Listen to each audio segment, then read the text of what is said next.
A multidão faminta e o olhar compassivo de Jesus era um dia comum em aparência, mas o que estava prestes a acontecer marcaria para sempre os corações dos que testemunharam aquele milagre. Jesus havia atravessado o mar da Galileia, e uma grande multidão o seguia. Não o buscavam apenas pelos seus ensinamentos, mas também pelos sinais e maravilhas que realizava entre os enfermos. Ele curava os doentes, restaurava a esperança e falava de um reino que não era deste mundo. Ao subir um monte e sentar-se com seus discípulos, Jesus viu aquela multidão chegando. Eram milhares de pessoas, homens, mulheres, crianças, muitos deles famintos, desgastados pela viagem, mas ansiosos por ouvir o Mestre. Então, algo extraordinário acontece. Jesus não apenas vê a multidão, ele a sente. Seu coração se enche de compaixão. Naquele momento ele não vê números, vê almas.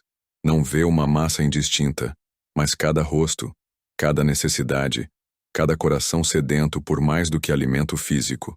Jesus sabia que precisava ensinar, mas também sabia que um corpo faminto podia ter dificuldade para absorver a mensagem do Espírito. Por isso resolve agir. 2. Um teste de fé para os discípulos. Jesus volta-se para Filipe, um de seus discípulos, e faz uma pergunta direta. Filipe, onde compraremos pão para que estes comam? O texto bíblico deixa claro. Ele já sabia o que faria, mas queria testar a fé e a percepção dos discípulos. Filipe, olhando de maneira natural e lógica, responde: 200 denários de pão não seriam suficientes para que cada um recebesse um pedaço. Era uma resposta prática, racional, baseada na escassez. Ele olhava o problema pelos olhos humanos, falta de recursos, grande número de pessoas, tempo escasso.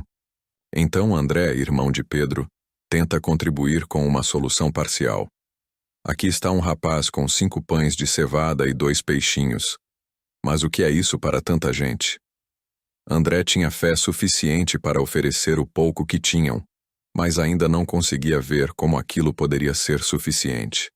Ele reconhece o pequeno recurso disponível, mas também reconhece sua limitação. E é exatamente nesse ponto que o milagre se inicia.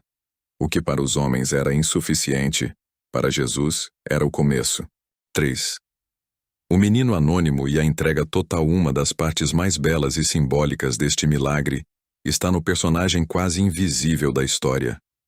O menino. Ele não fala, não se impõe, não busca atenção, mas entrega o que tem. 5 pães e 2 peixes. Um lanche simples, comum, que qualquer mãe prepararia para o filho antes de uma caminhada. Esse gesto silencioso de entrega revela uma grande lição. Deus não precisa de muito. Ele precisa do que temos em nossas mãos, se for entregue com fé.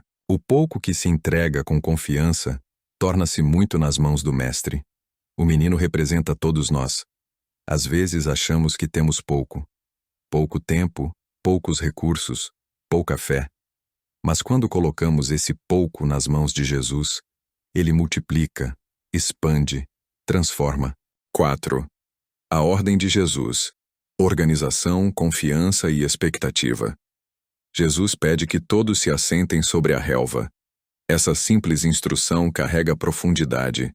Ele estava ensinando que, antes do milagre, vem a ordem. Que antes da multiplicação, é necessário posicionar-se, organizar-se, preparar o ambiente. E então, com todos assentados com o silêncio expectante pairando no ar, Jesus toma os pães e os peixes. Ele levanta os olhos ao céu e dá graças. Ele agradece pelo pouco. Não espera ter muito para louvar ao Pai. Ali, diante da escassez, ele expressa gratidão. Isso ensina que a gratidão antecede o milagre.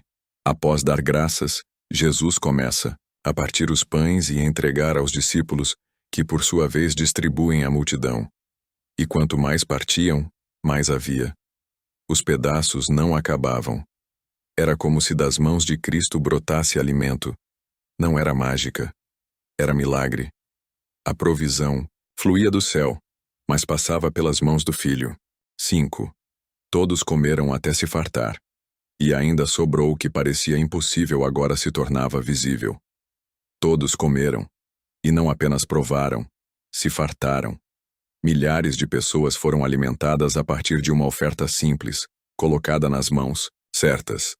E ainda assim houve sobra. 12 cestos cheios de pedaços que restaram. A quantidade exata para que cada um dos 12 discípulos tivesse diante de si a prova do milagre. Jesus não apenas sacia, ele excede. Onde há fé, há fartura. Onde há entrega, há multiplicação. 6. O milagre da provisão. Hoje a multiplicação dos pães e peixes não foi apenas um feito sobrenatural do passado. Foi uma mensagem viva do reino de Deus. Jesus mostrava que, no reino, a lógica da escassez não impera. No reino, a generosidade supera a necessidade. O milagre da provisão é tanto físico quanto espiritual. Hoje muitos vivem em escassez emocional, espiritual, financeira. Mas Jesus continua sendo o mesmo. Ele continua a multiplicar. Ainda hoje, ele convida os fiéis a entregarem o que têm, mesmo que pareça pouco. Seus olhos ainda se movem com compaixão pelas multidões cansadas, e sua voz ainda ecoa: deem-lhes vocês mesmos de comer. O desafio permanece. Mas também permanece a promessa. Nas mãos dele, o pouco se transforma em muito.